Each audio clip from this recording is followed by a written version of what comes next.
Como habíamos visto en el capítulo, bueno, en el tema 1, la contabilidad va a tener variaciones de acuerdo al tipo de empresa. Vamos a considerar que el tipo de empresa más sencillo para fines de registro es la empresa de servicios.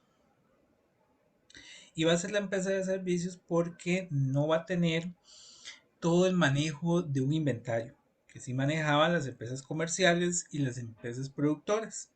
Únicamente proporciona un servicio, bien, ¿verdad? Un producto intangible, eh, no maneja inventarios como tal. Y entonces vamos a considerar el ciclo contable completo de una empresa de servicios, que es este que vemos aquí.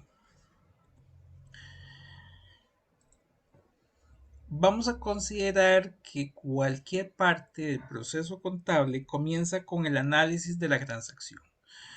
Considere que ustedes están como encargados de la parte contable en una empresa y que van a recibir un puñado de facturas. Para comenzar con los registros de esas facturas, van a tener que comenzar con su análisis o de documentos, ¿verdad? Puede ser cualquiera de los documentos que vimos en el capítulo 1. Vamos a recibir todos esos documentos y hay que irlos analizando. Hay que tomar los datos relevantes de ellos. ¿Qué datos? Bueno, datos como quién es el proveedor, en qué fecha se dio, qué es o de qué se trata, el movimiento, el registro, por qué importe, si existe el importe, ¿verdad? Como vimos anteriormente, puede ser que en algunos casos no hay ningún importe. Entonces, lo primero es que vamos a comenzar el proceso contable analizando la transacción como tal. Puede ser que lo tengamos todo de el documento que recibimos. En algunos casos no va a ser así. Y una vez hecho eso, vamos a proceder a hacer un registro de asiento de diario. En el capítulo 1 se hablaba de que habían 3 libros contables. El primero era el asiento, el libro de diario, que es precisamente donde vamos a hacer los registros de asiento de diario. Un registro eh, minucioso, podríamos decir, donde va a ir uno a uno los registros contables de mi empresa de forma diaria. Eh, es el que me va a dar la mayor cantidad de detalle, pero yo lo ocupo resumir. Entonces, una vez que yo lo he registrado en los asientos de diario, tengo que proceder a hacer su mayorización, que es el pase al libro mayor, que es básicamente sintetizarlo. Durante el día, no sé, registré 5 ventas, pero yo al final ocupo generar un informe. Entonces voy a sintetizar todas las 5 movimientos de ventas en uno solo para saber cuánto es lo que vendí durante ese día, que es básicamente ese pase al mayor, que es sintetizar los movimientos eh, que tengo en el libro de diario. Posterior a eso, voy a hacer ya mi informe, que es el balance de comprobación, donde voy a tener en un primer momento eh, la verificación de que mis registros cumplen con la partida doble. Es decir, que mis registros cumplen con la fórmula de que activo es igual a pasivo más patrimonio, que ese es el balance de comprobación. Sacar los datos del mayor para determinar que efectivamente cumplen con la partida doble. Voy a hacer registros de asientos de ajuste. Estos asientos de ajuste son eh, movimientos que no necesariamente están justificados en algún documento, pero que lo tengo que hacer. Un poco, si nos remontamos a la presentación anterior, teníamos los contratos que se estaban ejecutando. No los puedo registrar desde el inicio, pero conforme se vaya avanzando, se ir registrando. Ahí aún no hay un documento, ¿verdad? no sé, me están construyendo un edificio y ya se hizo una parte del edificio y yo ya esa parte la puedo registrar perfectamente como una cuenta por pagar, pero aún no me han facturado. Entonces, los asientos de ajuste son movimientos o registros sobre situaciones particulares que no necesariamente tienen un documento y que vienen a modificar el panorama que yo tengo general. Tengo que comprobar que los mismos cumplan con la partida doble. De igual forma, tengo que hacer el balance de comprobación después de los ajustes y ya ahora realizo los estados financieros. Finalmente, hago, posterior a los estados financieros, un registro de cierre y hago un balance después del cierre. ¿Qué es el cierre? Bueno, sabemos que hay dos estados, bueno, por el momento estamos viendo dos estados, el estado de situación financiera y el estado del resultado integral. Sabemos que el estado del resultado es únicamente para un periodo en particular, son los ingresos y los gastos de un año, mientras que el estado de situación financiera es el acumulado histórico. Entonces, los registros de cierre, cuando yo terminé un determinado periodo, las cuentas de ingresos y gastos tienen que quedarme en cero para que el siguiente periodo registre nada más lo del siguiente periodo. Entonces, los asientos de cierre, registros de cierre son para dejar ingresos y gastos en cero y poder comenzar el siguiente periodo, digamos, nada más ese periodo.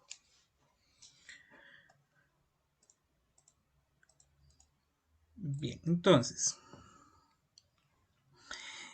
como mencionaba, habían cuatro libros contables donde vamos a ir en forma, comenzamos con el libro de diario, pasamos al libro mayor y después al libro de inventarios y balances, de acuerdo a la fase de la contabilidad en que estamos, comenzando por el libro de diario, donde están todas las operaciones en orden cronológica y es el registro completo, movimiento por movimiento. El libro mayor, donde ya hay un resumen de esos movimientos, y finalmente el libro de inventarios y balances, donde tengo los informes de esos movimientos. Y hay un cuarto libro, aunque este no es contable, pero es el libro de actas, que son acuerdos de los accionistas.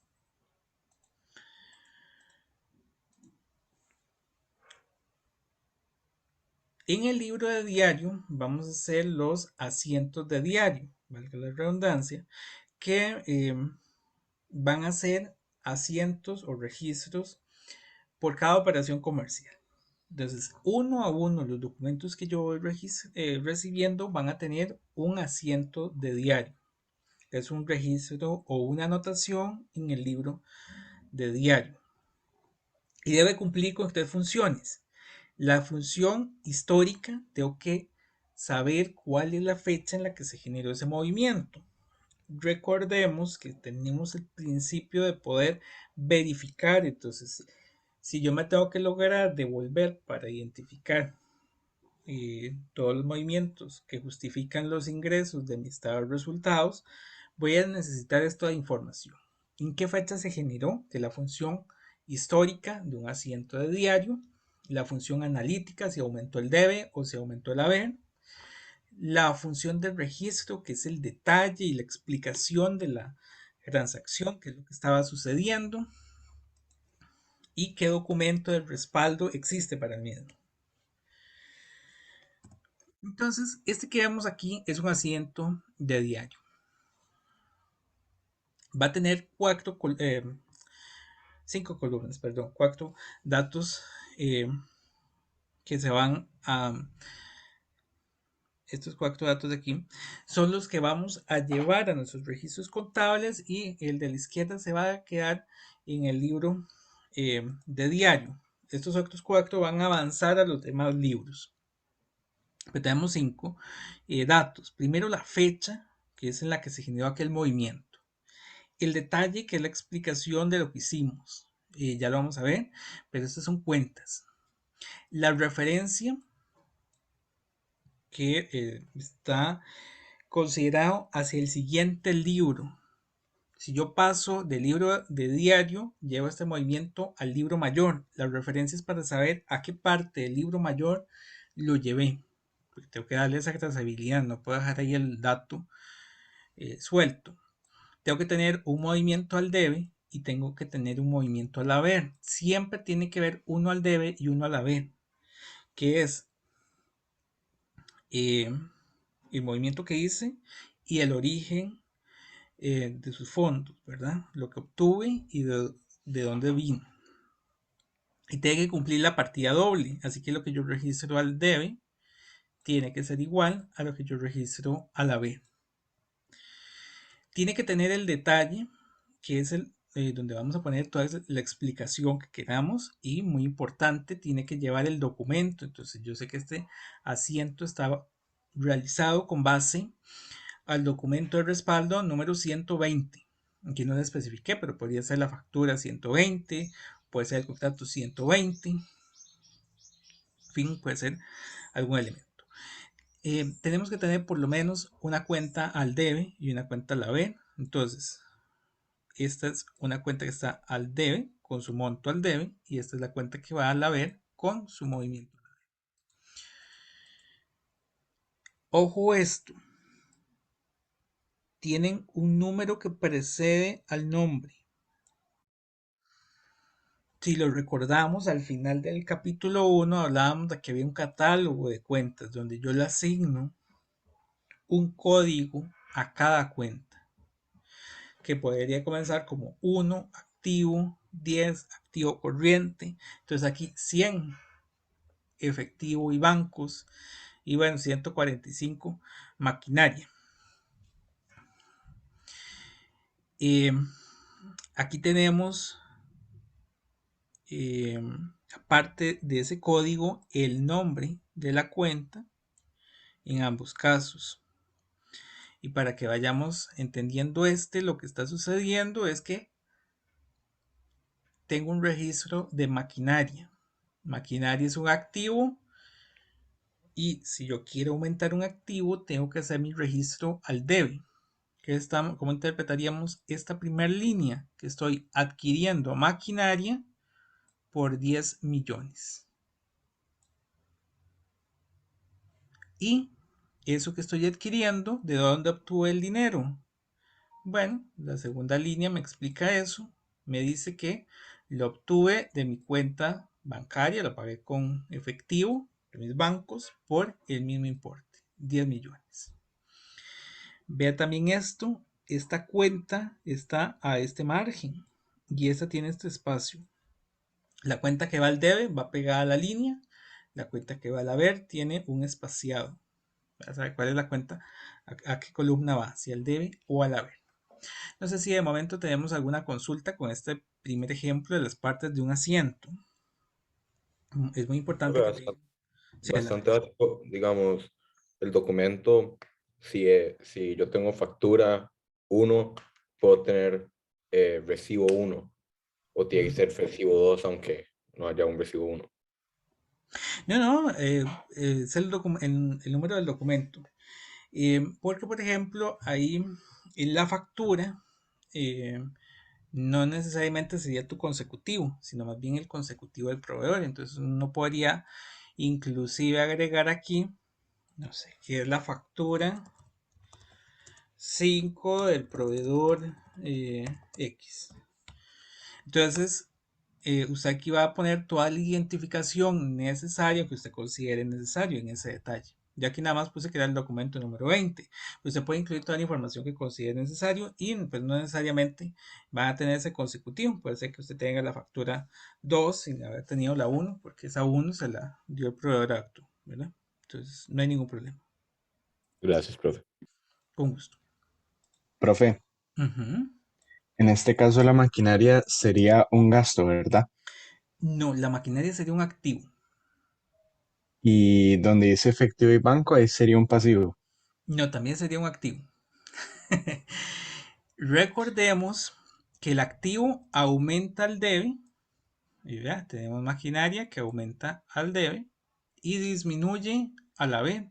Entonces tenemos un activo que disminuye al haber. Ambos son activos. Para obtener un activo, diste de baja otro activo. Ok, ya, gracias. Con gusto.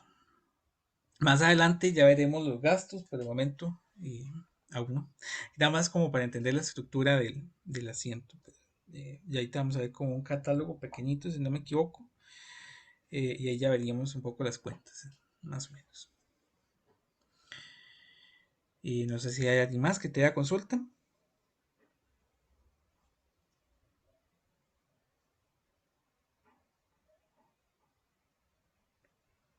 No. Bien, vamos a quitar esto. Bueno, aquí está las flechitas con lo que indica. Bueno, la fecha, la cuenta contable, la explicación del registro, y el folio del mayor, ¿verdad? Que esto es para dar la trazabilidad. Ahorita lo vamos a ver, de que si yo quiero saber a dónde fue a parar este asiento, ahorita lo vamos a ver en el mayor, que fue a la hoja 8 del libro mayor. La cuenta que se carga, la cuenta que se abona. Estos conceptos es importante que los tengan. ¿Cuál es la cuenta que se carga? ¿Cuál es la cuenta que se abona? Que eso está en la página, hay una página que tiene esos conceptos y también les pueden decir que es un saldo deudor, un saldo acreedor, y eso tienen que tenerlo muy presente. Eso estaría en la página 28, que viene un cuadrito que dice que si es del lado izquierdo es débito, debe o cargo, y si es al lado derecho es crédito, haber o abono. Entonces aquí ya hay dos, ¿verdad? Debe o cargo y haber o abono. Pero ahí para que lo tengan en cuenta que también hay otras formas de llamar al debe y al haber. Eh, Bien, ahora sí. Los registros contables. Bueno, aquí está, mira. Los registros contables, bueno, esto es lo mismo que tienen en la página número 28.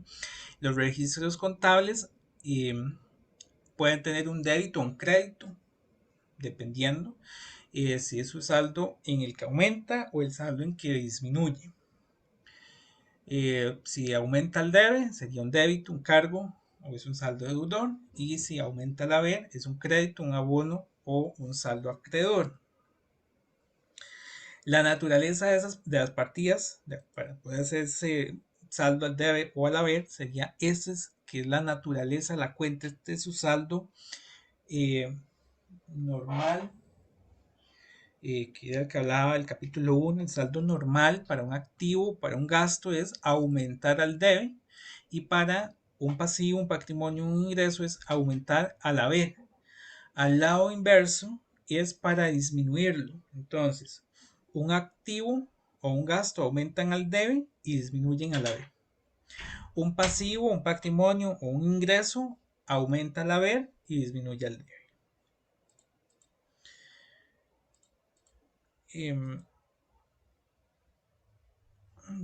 No teníamos ninguna lista. Bueno, ahorita vamos a ver. ¿Cómo clasificaríamos los asientos? Dice que se puede clasificar como simples o compuestos. Simples cuando tenemos únicamente un registro al debe y un registro al haber, un débito y un crédito. Este que estamos viendo aquí es un registro simple, porque si ven solo tiene una línea al debe y una línea al haber. Pero también puede ser un registro compuesto. Supongamos que yo compro esa maquinaria y yo no tengo todo el dinero. Puede ser que yo compre la maquinaria, una parte a contado y la otra parte a crédito. Eso hace que yo tenga una tercera línea, la maquinaria contra el origen de los fondos, que hubiese sido el crédito y el préstamo. Cuando yo tengo más de dos líneas, se va a llamar asiento compuesto, que es lo que eh, nos dice por acá. Cuando hay únicamente un débito y un crédito, es un asiento simple. Y un asiento compuesto cuando hay más de un débito o de un crédito. También puede ser que haya del lado del debe más de uno.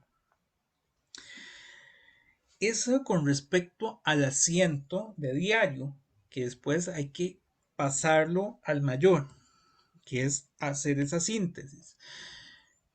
Vean este ejemplo, este es un asiento compuesto, donde lo que estoy haciendo básicamente es comprar un vehículo, tengo un vehículo al debe por 40 millones y lo estoy obteniendo por medio de un documento por pagar, el origen de los fondos, por 30 millones y efectivo por 10 millones. Vehículo, para que lo vayamos considerando, es un activo. Documento por pagar, un pasivo. Y efectivo es un activo. Entonces, obtuve un activo por medio de un pasivo y la disminución de un activo, básicamente. Y, bueno, ya las otras partes, ¿verdad? La fecha, el detalle, la referencia, el debe, la ven. Y les puse esto, el número de página, esto es muy importante. Entonces, para hacerlo de las referencias, porque con eso es que se hacen las referencias. Yo voy a tener el otro libro que se llama Mayor. Entonces, en el mayor es una síntesis de las cuentas. Este es el mayor del vehículo. Yo compré un vehículo el 31 de agosto. La página 8 del libro mayor es donde fui a registrar la adquisición de ese nuevo vehículo. Y yo sé que en la página 10 es donde estaba el asiento de diario que mayoricé en el mayor, valga la redundancia. Oh, ahí te volvamos. Vean que lo único que estoy haciendo es tomando el monto de los 40 millones y me lo estoy llevando para el libro mayor.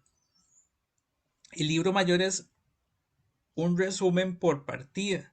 Este es el mayor del vehículo. Vean que no me estoy llevando ni el documento ni el efectivo. Este documento habrá un mayor para documento y habrá un mayor para bancos.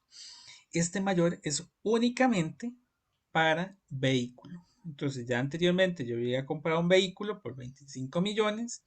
Ahora estoy comprando un nuevo vehículo por 40 millones y tengo un saldo total de 65 millones. ¿Dudas hasta acá? Aún no he comenzado a registrar nada, ¿verdad? Nada más para que Profe, tengan el ¿puede, concepto. Uh-huh. ¿puede repetir este último cuadro, por favor? ¿Cuál es el último cuadro? ¿El del mayor? Ajá. Ok. Sí, el del mayor, vamos a considerar que el mayor es un resumen por cada partida. Entonces, yo voy a tener un mayor por cada partida que utilizo en los asientos. Voy a tener un mayor para el vehículo, voy a tener un mayor para el documento por pagar y un mayor para el efectivo. Es un resumen por cada uno de ellos, donde voy a ir acumulando los movimientos, pues básicamente de forma histórica. Entonces, yo hice un asiento el 31 de agosto por 40 millones, que es la adquisición de un vehículo. Ese movimiento, cuando yo lo mayorizo, lo voy a sumar a lo que yo ya he tenido históricamente. Históricamente, el mayor me dice que yo, bueno, el 1 de enero del 2018 lo abrí, comienza con un saldo de cero. Posteriormente, el 31 de agosto, hice la compra de un vehículo por 25 millones. Dice que está en la hoja 2 del libro de diario, pero bueno, no tenemos esa hoja. Y ahora, el 31 de agosto, de un año después, del 2020, compré otro vehículo que está en la página 10. ¿Ven? Esta es la página 10, que es esta misma, que es por 40 millones. Entonces, yo en la página 10 del libro de diario puedo encontrar ese registro por la adquisición de un vehículo por 40 millones. Y lo que voy a hacer es determinar el saldo que tiene mi cuenta. Es hacer un resumen. Entonces, yo originalmente tenía un vehículo por 25 millones. Ahora estoy haciendo una segunda adquisición por 40 y el total me ha quedado por 65. Estos 65 son los que yo me voy a llevar a mis estados financieros, a mis informes, que es la síntesis de los diferentes movimientos que he tenido con respecto a los vehículos. No sé si por ahí ya quedó más claro. Sí, ya mejor, gracias. Con gusto. Un segundito nada más. Ok.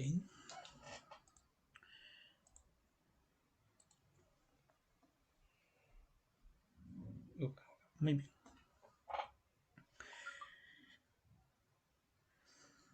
Posterior a eso, pues bueno, como les decía, vamos a tener un libro mayor por cada cuenta. Al final, yo voy a tener que ordenarlos todos en un balance de comprobación para determinar que mis cuentas cumplan con la ecuación contable de debe es igual al haber, que básicamente era activo igual a pasivo más patrimonio. Entonces voy a hacer el balance de comprobación, que es tomar todos los saldos del mayor y ordenarlos aquí para ver si cumplen con la ecuación. Este es un informe también, así como los otros que vamos a realizar. Por tanto, vamos a enfatizar, y esto es importante que lo manejen, los encabezados. Los encabezados tienen una forma de prepararse que hay que respetar, ya que recuerden que los informes que vamos a hacer tienen que cumplir con un estándar y cualquier persona los tiene que entender. Entonces, desde el encabezado tenemos que cuidar la información que vamos preparando. Tienen que tener el encabezado de forma estándar. Vamos a tener el nombre de la empresa, lo que estamos preparando, que es un balance de comprobación, el periodo que estamos preparando y la moneda y grado de redondeo, que no sé, puede ser que yo estoy preparando mis estados en colones y para no manejar cifras muy altas, puedo decir que son miles de colones o millones de colones, dependiendo del grado de redondeo que yo quiero darle a mis estados. Y vamos a ir colocando u ordenando las cuentas, pero las cuentas resumen. Vean que el anterior, yo sé que la empresa tiene dos vehículos, el que compró el 31 de agosto y el que compró, bueno, los dos fueron el 31 de agosto, el que compró en el 2019 y el que compró en el 2020. Tiene dos vehículos, uno por 25 y uno por 65. Lo que yo me voy a llevar es el resumen de la partida. Entonces, para fines de mi eh, comprobación, voy a poner nada más una cuenta de vehículo por el resumen que tiene el mayor, 65 millones. No me traigo vehículo a vehículo, solo me traigo el resumen del mayor. Y así lo hago con cada partida, con todos los activos, con todos los pasivos, con todas las cuentas de patrimonio, con todos los gastos y con todos los ingresos, de forma tal que el debe me dé igual al haber. Es decir, que cumplamos la ecuación contable. Y aquí hay que tener cuidado, que bueno, esto lo mencionó uno de los compañeros en el tema anterior, que es el impuesto al valor agregado. Tenemos que extraerle a las facturas el impuesto. El impuesto va a estar cuando yo compro, cuando yo pago un gasto o cuando yo vendo. Puede ser un activo o puede ser un pasivo. Él no tiene un comportamiento para ninguno, bueno, pues probablemente debería ser un pasivo, pero dadas las circunstancias puede ser que en algún momento se dé como un activo. El impuesto al valor agregado, para que lo tengamos por ahí, hay que incluirlo o considerarlo en algunos de nuestros registros contables como un impuesto al consumo. Por eso les digo que su naturaleza sería más como un pasivo porque es una deuda que yo tengo con el Estado, pero puede ser que yo compré más de lo que vendí, entonces yo tengo un saldo a favor. Se cobra cuando se vende y se paga cuando se compra. Si yo lo compro, su naturaleza va a ser al debe. Pero si es algo que yo vendo, su naturaleza va a estar al haber. La diferencia entre debe y haber me va a dar el saldo de la cuenta del impuesto. En forma general es el 13%, que es el que vamos a manejar en este curso, pero hay bienes que no tienen un 13% impuesto al valor agregado, sino que pueden tener un 10%, el 2%, el 1%, el 8%. Hay varios porcentajes de IVA. Se aplica en forma generalizada tanto para bienes como para servicios. Para fines del curso lo vamos a manejar siempre en el 13%, aunque, reitero, en la práctica, en la vida real, puede ser que sea mayor, puede ser menor al 13%.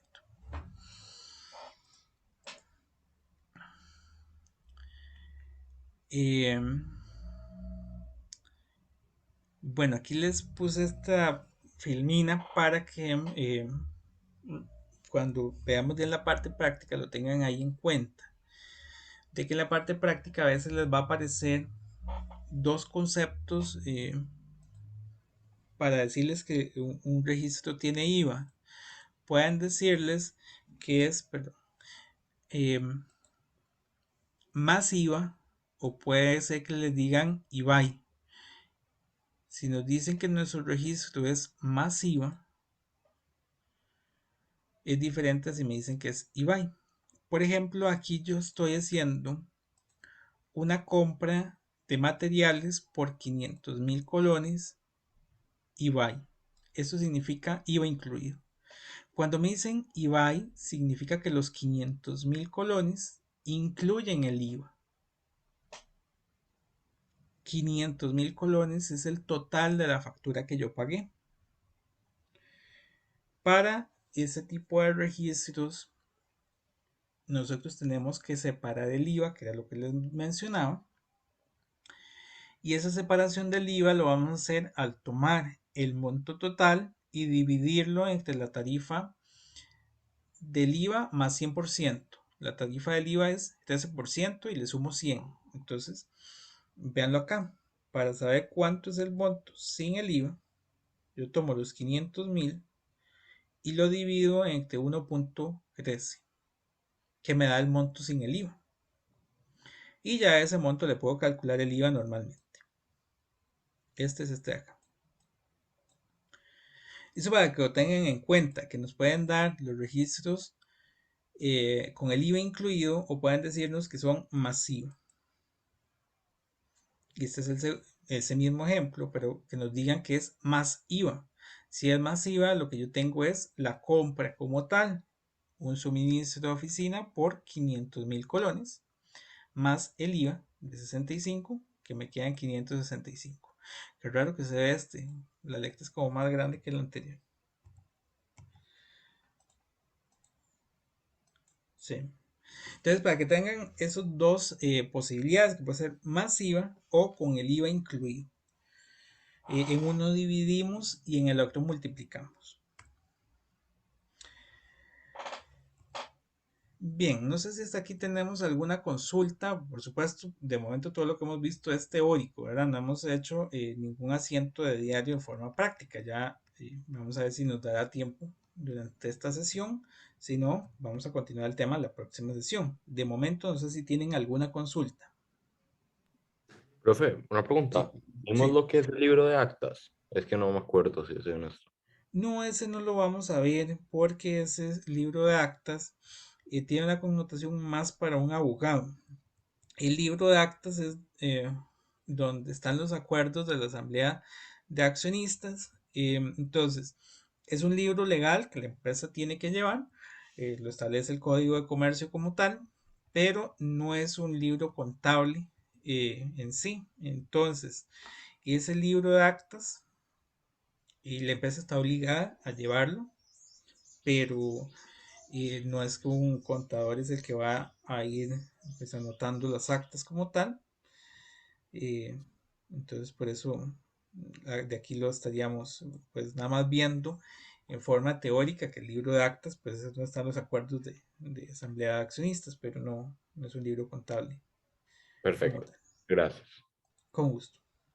No, profe, todo lo que es características de diario, ventajas del libro de diario, libro mayor y todo eso que está en el libro, hay que subrayarlo, hay que resumirlo, no sé cómo decirlo. Pero es que Vean. siento que fuimos como muy rápido, entonces para ver si también se toma en cuenta. Sí, claro, también se tomaría en cuenta.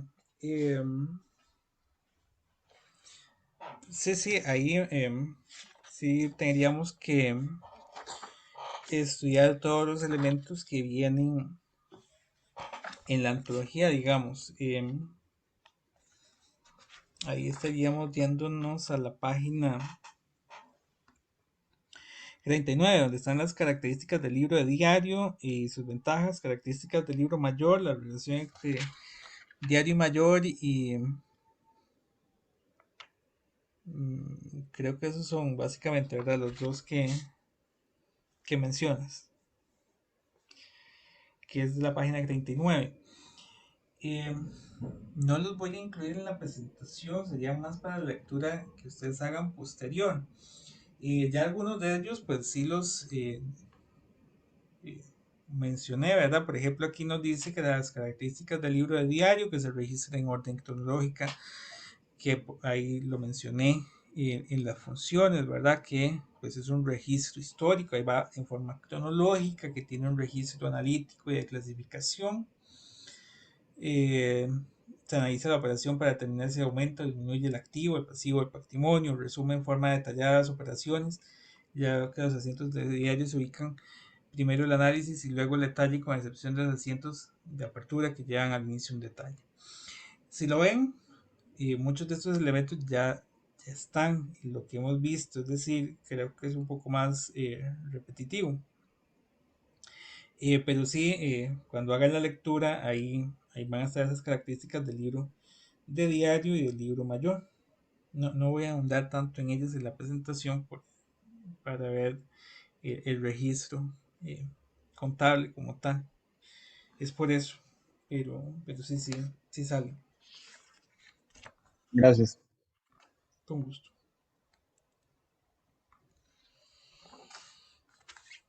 Eh,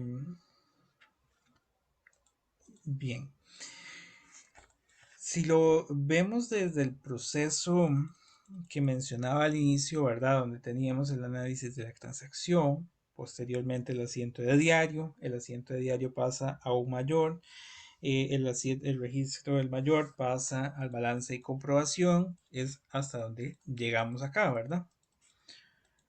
Eh, bueno, y está el tema del IVA. Pero posterior a esto, una vez que yo ya tengo ese balance de comprobación, voy a hacerle asientos de ajuste. Los asientos de ajuste eh, hay varios, específicamente los que vamos a ver son 7. Hay otros que vamos a ir viendo posteriormente, pero para iniciar tendríamos estos 7. Cada uno tiene su naturaleza. Estos asientos lo que buscan es la actualización de algunos registros de la contabilidad.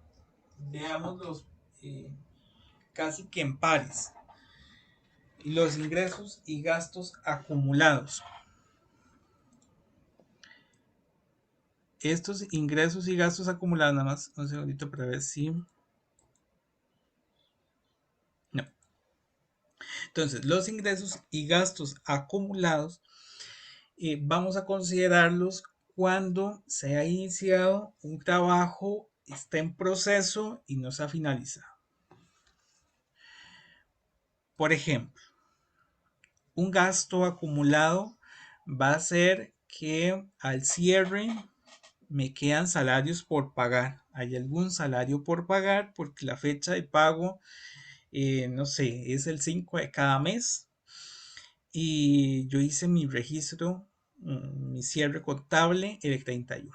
Al 31 no he pagado, voy a pagar hasta el 5.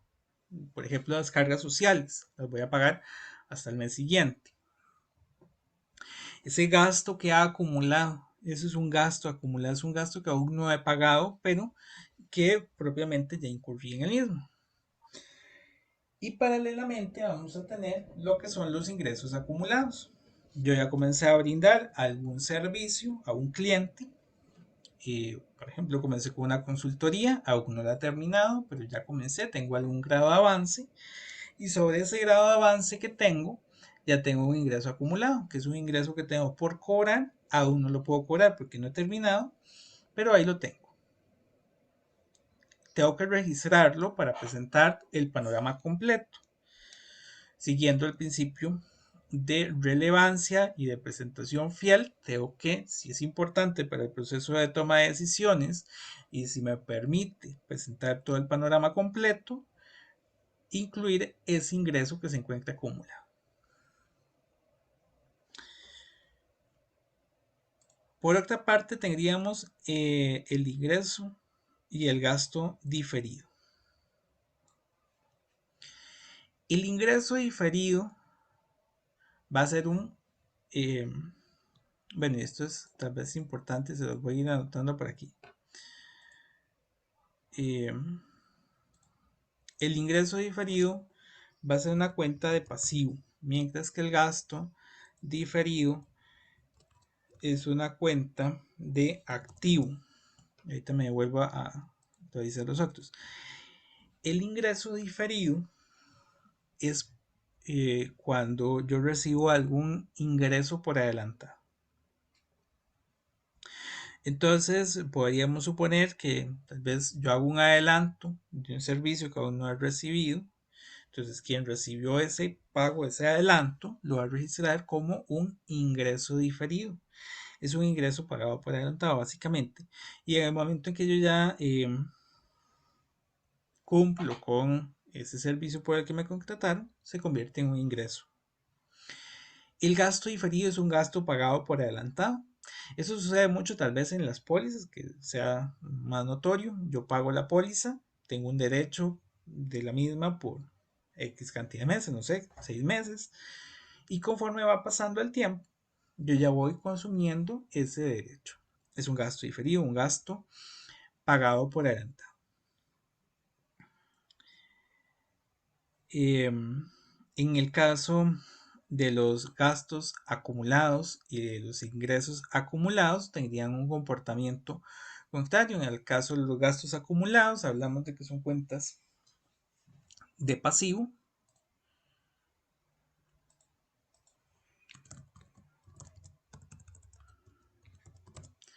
y los ingresos acumulados cuentas de activo. Por otra parte también tendríamos lo que es la depreciación de activos. Si bien es cierto, mis activos yo los adquiero para un largo plazo, los mismos van a ir perdiendo valor a lo largo de su vida útil.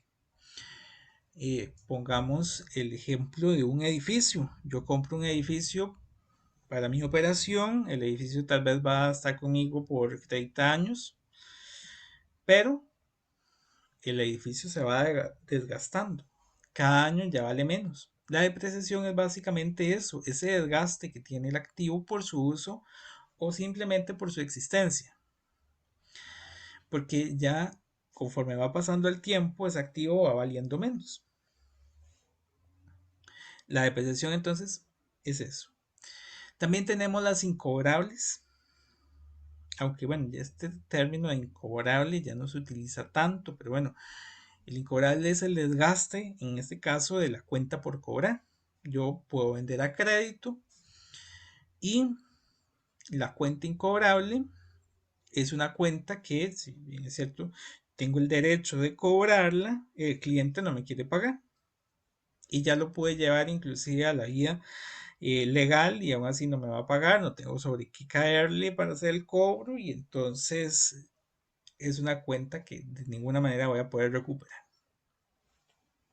Esas dos entonces, depreciación e incobrable, son desgastes que tienen cuentas en particular.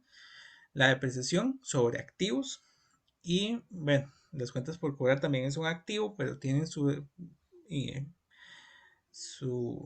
cuenta en particular que es esta de incobrables. Y los inventarios que, si bien es cierto, estamos hablando de una empresa de servicios y les dije al inicio que no va a tener o no se va a dedicar a la comercialización de inventarios, siempre tiene algunos inventarios para poder realizar sus operaciones. Por ejemplo, inventarios de productos de limpieza. inventarios de papelería o insumos de oficina. Son inventarios de bienes que adquiere para poder realizar su operación normal. ¿Y qué es lo que vamos a considerar como ajuste de esos inventarios? Hoy los compro, pero no los compro para usarlos hoy. Los compro para usarlos durante los próximos 5 meses. Entonces el inventario, conforme yo lo voy usando, voy a irlo ajustando para que siempre presente el monto real que tengo. Y esto lo vamos a ver un poquitito más adelante. No sé si de momento hay alguna consulta.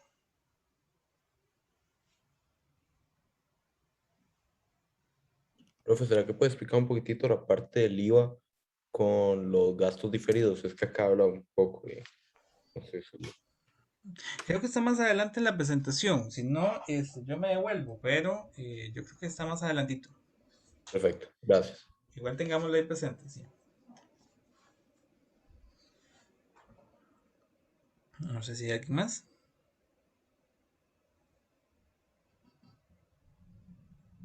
¿No? Bien, bueno. Em, el objetivo de algunos de estos movimientos de ajuste es la base de acumulación o de vengo versus la base de efectivo. Yo registro el movimiento como en el momento en que se generaba, ¿verdad? Según la acumulación o de vengo, pero hay un movimiento diferente que es en el que se paga. Hoy hago la venta y la registro por la base de acumulación o de vengo y me la van a pagar después. Va a quedar por cobrar y cuando ya me lo pagan, entonces lo registro contablemente. Esa es la lógica que tienen la mayoría de estos movimientos. Entonces, tenemos los ingresos acumulados. Los ingresos acumulados se registran de esta forma. Bancos o cuentas por cobrar contra ingresos. Los bancos o cuentas por cobrar, ambos son cuentas de activo y lo hago contra un ingreso. Estos ingresos acumulados tienen la particularidad de que aún no los he podido cobrar del todo, pero ya tengo derecho sobre el mismo. Entonces los voy a acumular porque ya se dio la transacción, yo ya presté ese servicio. Por el avance, aunque sea sobre una parte del servicio que tenía que prestar. Entonces, vean el registro. Eh, registro el ingreso por el método de acumulación de vengo en el momento en que ya yo sé que lo he prestado, aún no he cumplido con todo el contrato y por eso no me lo van a pagar y quedó en cuenta por cobrar. Doy de baja la cuenta por cobrar cuando me la pagan, cuando me ingresó el efectivo. Y paralelamente, ya decía que tengo el gasto acumulado, que es al contrario. En el momento en que se dio el gasto, no lo he pagado. Me queda por pagar y cuando yo lo pago, ya lo doy de baja. Gasto lo registramos al debe en el momento en que yo sé que, digamos, el proveedor cumplió con su obligación. No ha terminado de brindarme el servicio, pero ya cumplió con una parte. Entonces, yo registro mi cuenta por pagar por la parte proporcional que ya se cumplió. Entonces, dudas con estos dos primeros registros. De aquí vean cómo quedan los asientos en estos dos casos. Este es bancos o cuentas por cobrar, con ingresos. Bancos y cuentas por cobrar es un activo. Ingresos, pues, es un ingreso. Y aquí, gastos acumulados, gasto y cuentas por pagar, un pasivo. ¿Dudas hasta acá?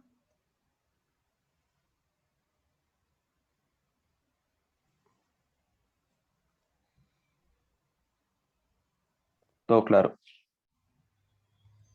Está bien. Vamos al ingreso diferido. Ven, aquí está el que consultaba hace un rato el compañero, que se va a acompañar precisamente del tema del impuesto al valor agregado. El ingreso diferido es cuando yo recibo un dinero por adelantado. Entonces, yo voy a prestarle una asesoría a un cliente y el cliente me va a pagar, no sé, el 40% por adelantado para yo cubrir algunos gastos de operación y poder brindarle ese servicio. Cuando el cliente me paga, yo aún no he hecho absolutamente nada. Simplemente me pagó y yo aún no he brindado mi servicio. Puede ser que me brindara, que puede ser un porcentaje, como decía ahorita, del 40%, ¿verdad? Un porcentaje 70, el 30, por decir algo. O bien puede ser que me haya pagado todo. El punto es que me pagó por adelantado de algo que yo no he brindado. Entonces, esta cuenta de ingresos diferidos, y eso ténganlo ahí porque muchos se equivocan. Ingreso diferido no es un ingreso, es una cuenta de pasivo. Yo sé que su nombre parecía que es un ingreso, pero no, eso es una cuenta de pasivo. Es un dinero que recibí por adelantado de algo que no he brindado. Es una deuda que yo tengo con ese cliente. Y lo tengo contra bancos, porque el supuesto en este caso es que me pagaron efectivo y yo no lo he brindado. Debe contra B. Bancos debe, ingreso a la B. Cuando yo ya brindo el servicio, es el momento en que yo doy de baja ese ingreso diferido. Y doy de baja el ingreso diferido porque ya yo lo cumplí. Y ahí es el momento en que yo facturo mi ingreso. Yo no facturo mi ingreso cuando me dieron el adelanto, sino cuando yo termino la totalidad del servicio. Y ahí es el momento en que voy a registrar también el IVA. Tengo que registrar estas dos cuentas. Ese ingreso diferido está separado en dos. El impuesto al valor agregado, y como lo que yo estoy haciendo es prestar un servicio, voy a tener que pagar el impuesto correspondiente y registro la parte del ingreso por servicio proporcional. Ahora, puede ser que yo nada más recibiera un adelanto por una parte, no sé, me pagaron el 40% y el resto quedó pendiente. Cuando yo doy o hago finiquito el contrato, hago la entrega, me pagaron solo una parte, el resto quedó pendiente, pero yo sí tengo que facturar y pagar el impuesto por la totalidad. Entonces aquí entra en juego una cuenta adicional que son cuentas por cobrar por la diferencia que no me han pagado. Esto tratándose de la prestación de un servicio o la realización de una venta. Cuando yo ya lo entrego, entonces facturo, ahí es donde va el IVA. Si me pagaron todo, doy de baja nada más el ingreso diferido. Si solo me habían pagado una parte, la diferencia queda por cobrar. No sé si por ahí era la consulta del compañero y si este registro les queda claro.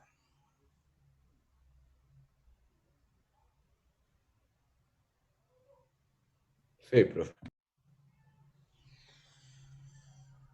Bien, ahora vamos a la contraparte de esto. Este es el ingreso. Profe, disculpe, a mí sí me hace un toquecito en la cabeza de lo del ingreso diferido, de que se la cuenta por cobrar. Es nada más como lo que me, me tiene un toque. Cuenta por cobrar. Sí, si usted puso cuentas por cobrar. El ingreso diferido es cuenta por pagar. Pero cuando Ah, usted... ok. Esta es una cuenta por pagar. Pero cuando ya usted entregó todo el servicio, la diferencia entre esa cuenta por pagar y el ingreso es una cuenta por cobrar porque no te lo han pagado. Esta aquí sería cuenta por cobrar. Es cuenta por cobrar porque no te lo han pagado. Considera que tu ingreso sería esto, el IVA más el ingreso. Se tiene que cobrarles, no sé, eh, tal vez pongámosle número a todo esto. Yo estoy brindando un servicio por 1 millón de colones. El cliente me hizo un adelanto por 500,000.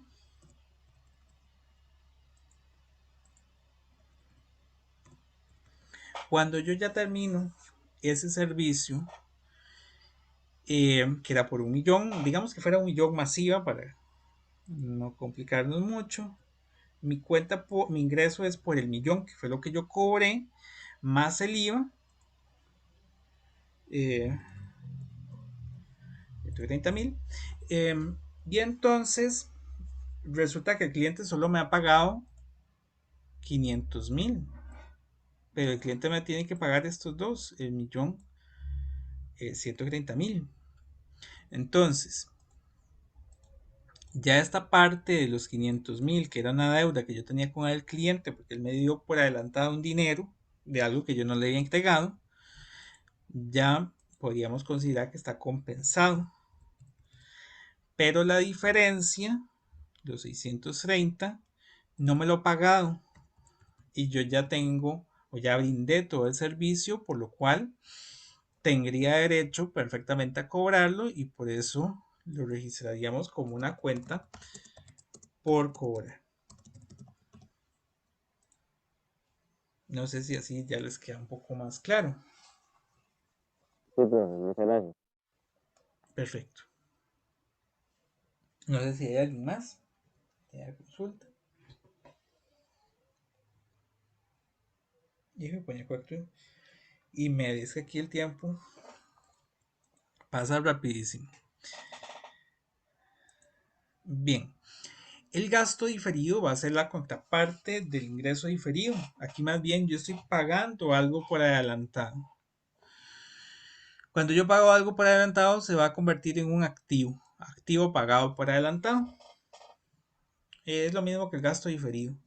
Cualquiera de los mismos. Entonces es lo mismo. Un caso que se da mucho es el alquiler. El alquiler pagado por adelantado. Cuando yo hago ese adelanto de alquiler, lo que estoy adquiriendo es un derecho, porque yo estoy pagando sobre algo que no me han brindado. Entonces yo estoy pagando sobre algo que voy a poder utilizar durante determinado periodo. Tendría el activo pagado por adelantado al debe contra la cuenta de bancos o cuenta por pagar a la vez. Aquí, importante, todo va a depender del momento en que me facturen. Si a mí me facturan en el momento en que yo hago el pago, registro de una vez el IVA al debe. Vean que este es un IVA al debe, el de hace un rato era un IVA a la vez. Si me facturan posterior, digamos al final de cada mes, entonces cuando yo reconozco ya el uso de ese activo, es que voy a registrar el IVA. Nada más para que ahí tengamos eso en cuenta, de que el IVA lo vamos a registrar cuando yo tenga cuando yo tengo el documento comercial que respalda la transacción. Y cuando ya ese momento, ¿verdad? Yo pagué ese alquiler por adelantado para un periodo de 3 meses. Cuando lo pagué, se convirtió en un alquiler pagado por adelantado, pero es para 3 meses. Digamos, yo ya hice uso del primer mes. Cuando yo ya hice uso del primer mes, la parte proporcional a un mes, la puedo pasar por gasto, porque ya yo hice uso de ese derecho. Y voy reduciendo esta cuenta. Entonces registramos gasto contra activo pagado por adelantado. Vamos a irlo disminuyendo conforme ya pase el derecho que yo adquirí. Lo mismo puede hacer con un seguro pagado por adelantado. El seguro me cubre por 6 meses. Cuando ya pasó el mes 1, la parte proporcional al mes 1 la pasamos como gasto. Ya iría. Y no sé si hay dudas hasta acá. Vean que estos dos van en pares, ¿verdad? Los dos primeros y ahora estos dos. Los dos, el primero sean ingreso y gasto acumulado y este es gasto e ingreso diferido.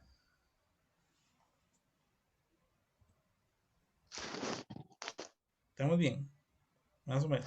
Profe, nada más un ejemplo de gasto acumulado sería, digamos, una empresa que tiene que pagar servicios públicos y deja que se le monten y después tiene que pagar todo de una vez. Así como, Ah, bueno, sí, sí, ¿no? claro. Sí, sí, correcto. Uy, uy, aquí ya no veo la flecha. Ahí está. Sí, los gastos acumulados pueden ser los servicios públicos, exactamente. Digamos, usted recibió la factura por servicios públicos, no sé, el 20 del mes recibió todas esas facturas de los servicios públicos, pero no las va a pagar en ese mes, sino que va a aprovechar el periodo de vencimiento hasta los primeros, bueno, hasta el siguiente mes. Entonces, usted las va a acumular, exactamente. Y ya cuando los paga, será hasta el siguiente periodo. Ujú. Sí, sí, y ese es un ejemplo muy bueno, en gasto acumulado. Bien, no sé si hay alguien más.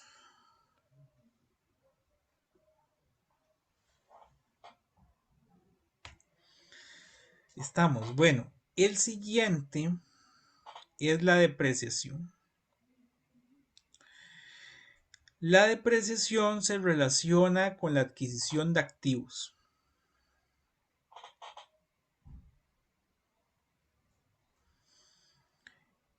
En el caso de los activos, yo les mencionaba que estos se van desgastando con el paso del tiempo. Puede ser por el uso del mismo o, bueno, por su desuso también. Si yo compro una máquina y nada más la pongo ahí, pues bueno, yo sé que con el paso del tiempo ya va a dejar de funcionar si no le, ¿verdad? No tiene las condiciones óptimas. Pero bueno, en fin, la depreciación es un desgaste del activo. Vamos a considerar que yo primero voy a adquirir el activo. ¿Ven? Adquiero el activo, lo registro al debe y posterior, ¿verdad? Lo puedo adquirir, no sé, con bancos a contado o a crédito. Movimiento al debe con un movimiento a la vez.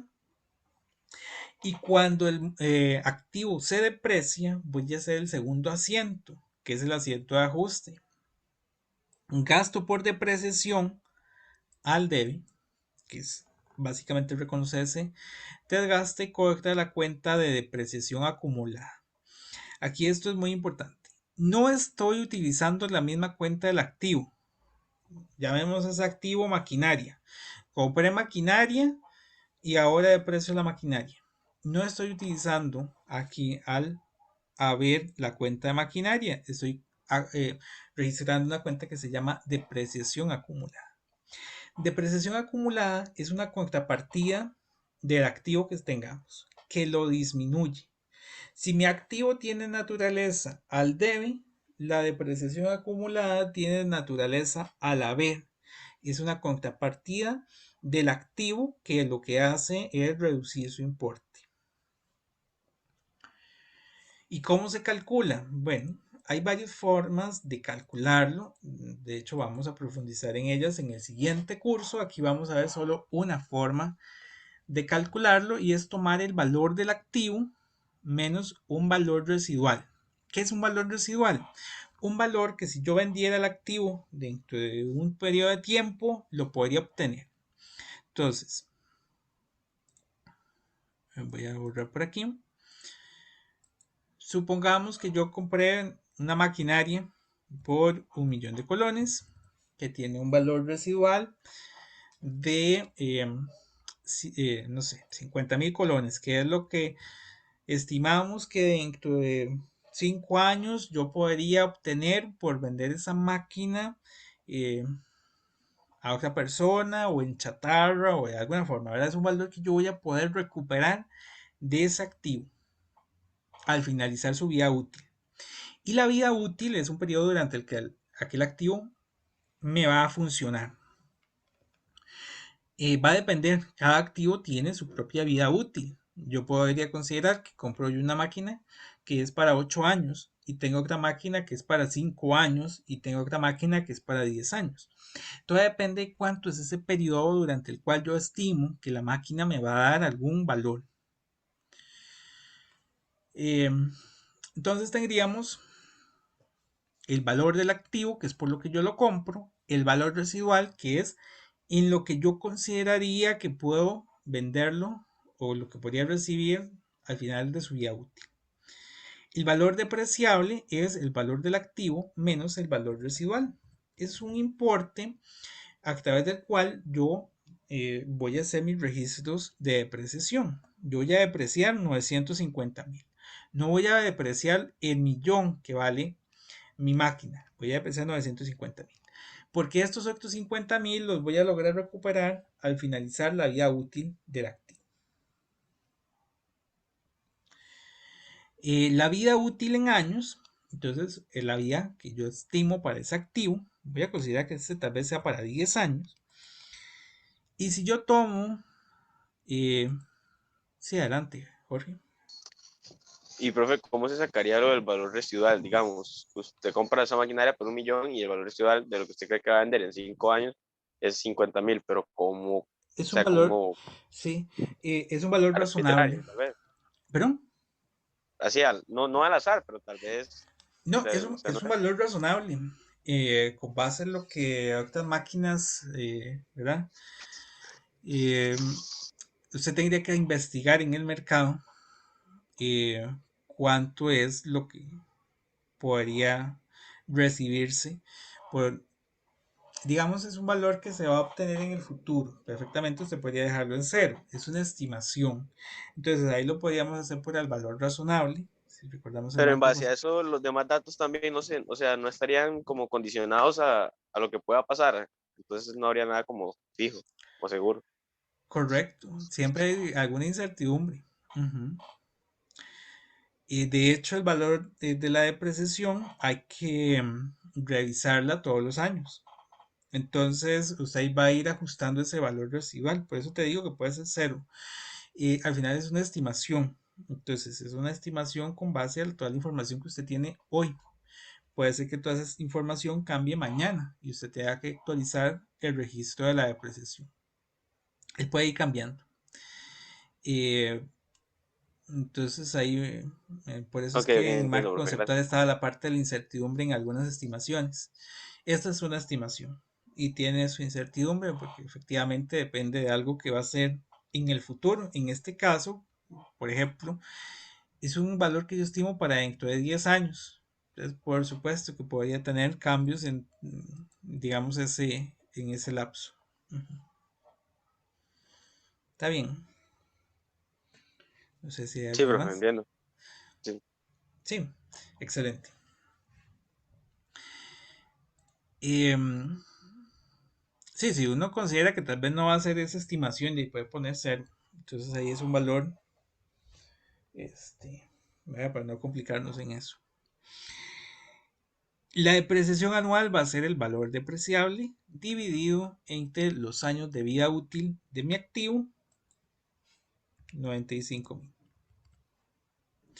Lo puedo, ya que mis registros en algunos casos, como vimos anteriormente y como vamos a ver ya en la práctica, pueden ser no por año, sino por mes o por día. Y ahí uno va viendo el grado de desagregación de esa depreciación. Aquí yo lo saqué para años. Si lo hago por meses, lo voy a dividir aquí entre 12.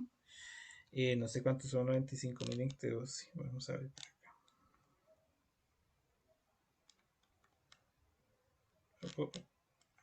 Ya no pude. 7,917. Bueno, esa sería la depreciación por mes. Muy importante esto que no se les olvide porque siempre es una trampa que está por ahí. Los terrenos no se deprecian. La depreciación es únicamente para edificios, máquinas, vehículos, equipo de cómputo, eh, computadores, software. eh, Son cosas tangibles, mobiliario, pero y no para Profe, una terrenos. pregunta. Sí, adelante. El 100% de los casos en los terrenos no hay depreciación. Correcto, en el 100% de los casos. Ok, entiendo. Gracias. Con gusto. Sí, ahí la única forma de que el terreno tuviera alguna depreciación Este, Es que yo había escuchado que eran como por motivos como no del terreno en sí, sino alrededor del terreno. Digamos, como que si pasa algo alrededor, o digamos, si tiene un terreno en un lugar X y luego a la par empiezan a hacer cosas ujú. como ilegales, o por decirlo así, se empieza a Sí, depreciar como el lugar. sí, eso lo van a ver en el siguiente curso. No sé, no es depreciación, eso se llama De evaluar, deterioro. profe, tal vez. Sí, Ah, es una deterioro. devaluación, sí, es un deterioro. Por ejemplo, yo tengo mi terreno y a la par me construyeron un botadero. Entonces, mi terreno perdió valor. Porque ahora yo no estoy. Es diferente que a la par de mi terreno construyeron un condominio. Entonces, ese condominio puede ser que más bien haga que mi terreno valga más. En el caso de los terrenos, no se deprecien, sino que tienen esas posibilidades de obtener un aumento de valor, que se revalúen, que es un superávit porque aumentó su valor o porque me construyeron a la par un mall y entonces ya yo estoy en un terreno más cotizado. Y, o se deteriora, que es entonces que me construyeron algo que hace que mi terreno valga menos, o bien como lo mencionaba el compañero, puede ser que el área donde yo tenía ese terreno se volvió más conflictiva, ya nadie quiere vivir acá y entonces va a ser más complicado, ¿verdad? Eh, sí, eso es otro concepto que es el de deterioro, pero sí, entonces vamos a considerar que no tiene depreciación, sino que más bien es sujeto a actos de elementos que no vamos a ver en este curso. ¿Sí?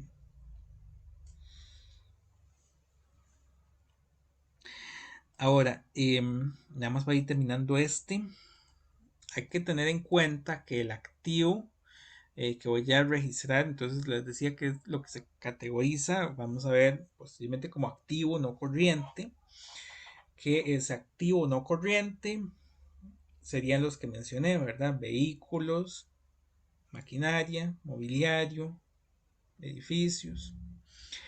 ¿Y cómo lo presento? Bueno, el activo no corriente, supongamos este que teníamos acá, que vale 1 millón de colones, y va a tener su depreciación, no sé, del año 1 por 95.000 colones. Entonces, para fines de mis informes, ya yo no lo voy a tener por 1 millón, sino por 1 millón menos 95.000. 905.000. Ahí está. Porque la depreciación, como les decía, es una contrapartida que lo que hace es disminuir su valor. Entonces, el vehículo tiene dos cuentas, o la máquina. La cuenta por el valor que se compró y el de su depreciación. Y a fines de los informes va a presentarse neto la resta de ambos. Estamos con esta parte.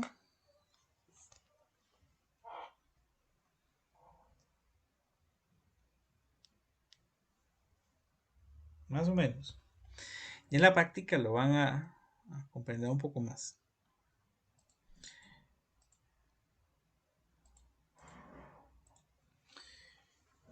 Y por otra parte también está la estimación para cuentas incobrables. No sé si por aquí estará la estimación. No. Bueno. Las cuentas incobrables son cuentas que ya del todo no voy a poder recuperar. Cuando yo hago mi venta a crédito, yo voy a registrar cuenta por cobrar contra la venta o el ingreso por servicios, si presté un servicio, si vendí un producto. Esta cuenta por cobrar es un activo y el ingreso por servicios, pues un ingreso. Cuando la cuenta por cobrar se convierte en incobrable, la voy a dar de baja. Pero la norma nos decía que teníamos que tener el criterio de prudencia. Eso significa que cada cierre yo voy a ir pues analizando mis cuentas por cobrar y determinando qué porcentaje de ellas tal vez no vaya a poder recuperar. Porque yo les brindé un crédito a 30 días y no sé, Ya llevan 40 días y no han pagado. Entonces ya por ahí uno debería tener el criterio que tal vez esas cuentas no se van a poder recuperar. Cuando yo hago esa estimación de cuántas cuentas no se van a poder recuperar y determino el monto de esa incobrable, lo registro como un gasto por incobrables con esta estimación para incobrables. Por el monto que estimo, no sé, vendí 2 millones y yo estoy estimando que de esos 2 millones, tal vez 100,000 colones no me los van a pagar y los voy a pasar por incobrables. Cuando la cuenta ya se determina como incobrable, bueno, aquí no se los puse. Voy a registrar estimación para incobrables, correcta cuenta por cobrar. Hay un tercer asiento. Ahí en la presentación final yo se los voy a agregar. Donde ya doy de baja la cuenta por cobrar, correcta la estimación. Y al igual que en el caso de la depreciación, la estimación es una correcta cuenta de la cuenta por cobrar. La cuenta por cobrar es un activo cuya naturaleza es al haber y la estimación para incobrables es una contracuenta de ese activo cuya naturaleza es al haber. Cuenta por cobrar es al deber, perdón, que hace un rato dije que al haber. Y entonces cuenta por cobrar neta es la que yo voy a presentar en mis informes, que va a ser la cuenta por cobrar menos la estimación para incobrables.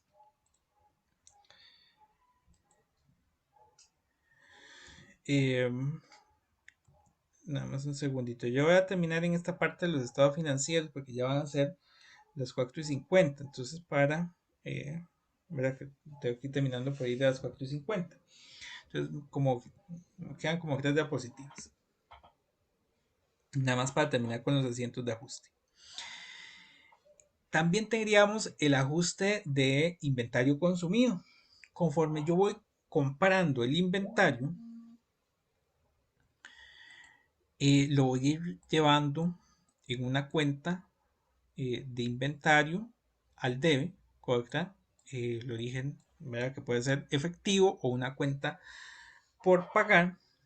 Y posteriormente, yo compré, no sé, papelería, X cantidad de papel para los informes que tengo que proporcionar. Y al final del mes yo identifico que ya no tengo la misma cantidad de resmas que había comprado originalmente, ya las usé una parte, esa parte que usé la voy a pasar por gasto. Cuando yo lo compro, lo genero como un activo, este es un activo, y cuando yo lo consumo, lo pongo como un gasto. Y doy de baja la cuenta de inventario. Ven que aquí utilizamos igual el inventario. Aquí lo compré, aquí lo doy de baja porque ya no lo tengo. Y este asiento es únicamente por la parte proporcional. Puede ser que yo compré 100,000 colones en resmas y ahora, producto de mi revisión, nada más me quedan 50,000 colones en resmas. A eso es a lo que nos estamos refiriendo acá.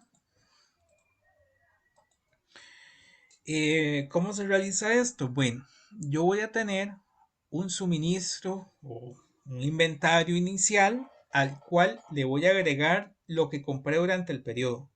Al iniciar el periodo tenía 100,000 colones en inventario, durante el periodo compré otros 100,000 colones y si yo lo comparo con el que me quedó al final del periodo voy a saber cuánto es lo que consumí. Yo tenía 100,000, compré 100,000 y solo me quedaron 50,000, los otros 150,000 los tengo que pasar como gasto porque ya los usé, básicamente. Y ahí quedaríamos. El tema de los estados financieros lo voy a continuar la próxima semana, si Dios me lo permite, y ya ahí estaríamos viendo o iniciando con la práctica.